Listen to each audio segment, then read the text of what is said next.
welcome to the channel. Thank you everyone for tuning in. Now join me on today's video where I will be unboxing my first ever Citizen watch. Yes, that's right, I'm 9,000 subscribers in, maybe 2 years plus on YouTube, and a watch reviewer, so-called, and I haven't ever reviewed a Citizen. Now this is my own one. I recently bought this, and this one does have a story before I get into unboxing, so I'm going to bore you slightly with a bit of a story behind this on why I decided to buy this, and more importantly how I came to know about this particular watch from Citizen. Now as you guys know, it's no secret I love Seikos. I was introduced to Seikos as my first love. That's the first watch brand that I got into, and like with most things, you know, let's compare it with cars. If you've always been into Beamers or Audis or Mercs, you tend to stick to those cars. Sure, you can appreciate other models and makes, etc., but you can't stick to that. So that's one of the reasons I never really branched out to Citizen watches. I did look at them. I mean, some of the really nice ones, they were a bit more expensive, so I didn't really want to go with them. But anyway, so I saw a video on YouTube not too long ago comparing a particular Citizen to the Saab 33, and I'm not too sure if I had a Saab 33 at that time or I wanted the Saab 33. As you know, I've got one in my collection at the moment. So this particular Citizen that I'm talking about was a Citizen NB1050 59. Now this particular watch was being compared to a Saab, and that's why I find it very interesting. Now looking at the review, and then I went to research into the watch, and I gotta say, Citizen JDM stuff seems far more exclusive than Seiko JDM. And you know, like, because I looked in the UK and on eBay, you have a lot more availability of Seiko JDM models because maybe they're a bit more popular, and you know, there's more availability of them. But this particular Citizen NB1050 was nowhere to be found except from Japan. So I kept looking, and I came across one that was on eBay, and it was in the UK, slightly used, and you know, that negotiation fell through. I didn't end up buying it. Now one of the reasons was I wasn't 100% convinced. Sure, it had the right dimensions. It's a 38mm watch, 47mm log to log, a thickness of 10.5mm, and it runs the Miyota 9011, which is a higher beat movement. So on paper it looks good, and in the flesh I think it is indeed a great alternative to the Saab 33. But there was something which wasn't selling me. It was the batons and the style of the hands and the bracelet. It wasn't, you know, great, but the case was gorgeous, and the colors were great as well. So anyway, that fell through, and you know, I was looking on Google Images again, looking for the NB series, and I came across the one I have in my hand. And again, same story, searching for it online, searching for it on eBay, nothing to be found until just yesterday, which would have been on Monday the 1st of August, right? That's when I made the purchase. Again on eBay, just off chance, looking at Citizen automatic watches, and funnily enough, the watch wasn't even described with the particular model number of the Citizen NB104184L, which is what I have here. So at this point, I'll take it out of the box. Now, while I was looking at this watch online in the pictures, that was a lot closer to the Saab 33 look. You know, it had the chapter ring, it's got the batons, and it's also got these kind of Dauphine style hands, which is the main thing you're looking for. And of course, it's got that automatic script at the bottom in the, you know, the italics. So for me, that was kind of the closer thing to the Saab 33, and this is what I was interested in. However, one drawback on there, or which I thought was a drawback, was the case size is 41mm, but it still has the same specifications.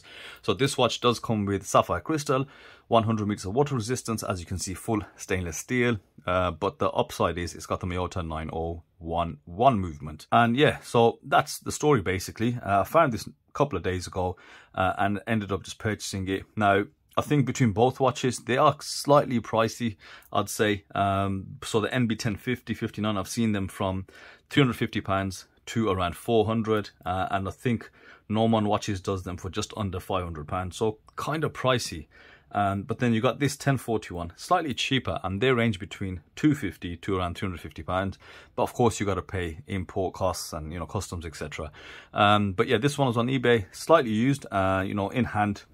It still is in pretty good condition. There's no deep scratches, a light mark here and there. Of course, nothing on this glass. The bezel seems to be great as well. Case, finishing, everything is good. Yeah, just a few marks on the clasp, which is what you expect. So this is my first ever Citizen. Now the plan is to do an unboxing today, give you a quick overview, look at the specs, which, well, we've covered the specs now anyway, give you a overview on the dimensions, and just basically see how this runs. So here we have the Citizen NB1041. I think one of the things that definitely does stand out, of course, is that jet black piano dial.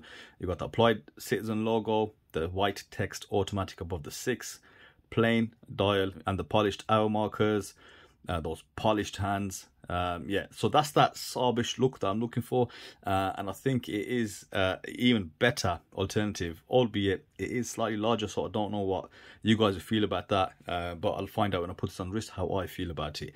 So you can see in front of you, you've got some really nice case finishing present, right? Super fine brushing along the lug tips, along the sides of the case, that satinized brushing, which I absolutely adore on watches. And you've got that highly polished chamfered edge on the sides, which, you know, viewers of the channel know I absolutely love as well. Nice thin bezel, great visibility on that dial.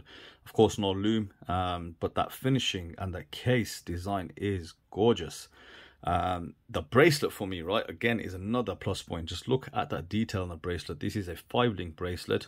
You've got the center links on either side, which are polished. You've got a good fit and finish to the end links, all solid, of course. Pin and collar adjustment, which I'll be adjusting later on, so that's going to be a bit of a pain.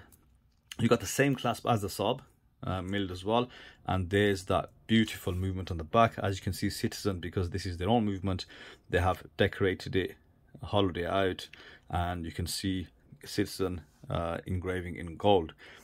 Nice case back to it as well. Crown at 3, as you can see, date function at 3. So yeah, so far looks really good. And as I said, the only difference versus the Saab is going to be the sheer size. Now you can see it side by side, bit of a difference, but this has definitely got some character about it. So the plan is to do a full comparison, as I said, but right now let's just focus. So while I do that, let me get the calipers and give you guys an idea of the dimensions. So starting off with the case, we are looking at around 41 millimeters, 41.1 to be exact. Thickness is 11.3. Okay, so not that thick. A lug to lug, this is what's going to matter, is just 47.5. And due to the watch having male end links, let's see how far they come out. Just to 50 millimeters, which is not that long considering the male end links. And you've got what looks like to be a decent curvature, enough that it should wrap around the wrist. So in hand so far, I gotta say I am happy I purchased this. Now let me just size it up and put this on wrist, and let's see how that feels. So yeah, I resized it. So just to give you guys a bit of a look into this, so the whole thing fully disassembles. You've got 2 pins on each link. If you remove this pin, you're going to take apart the center, which is what I have done. So literally, as I said, everything disassembles, which I think is great for like refurbing. But yeah, it is a bit tricky. You've got the pin and collar system. Fortunately enough, I only had to take out, is that 2 links?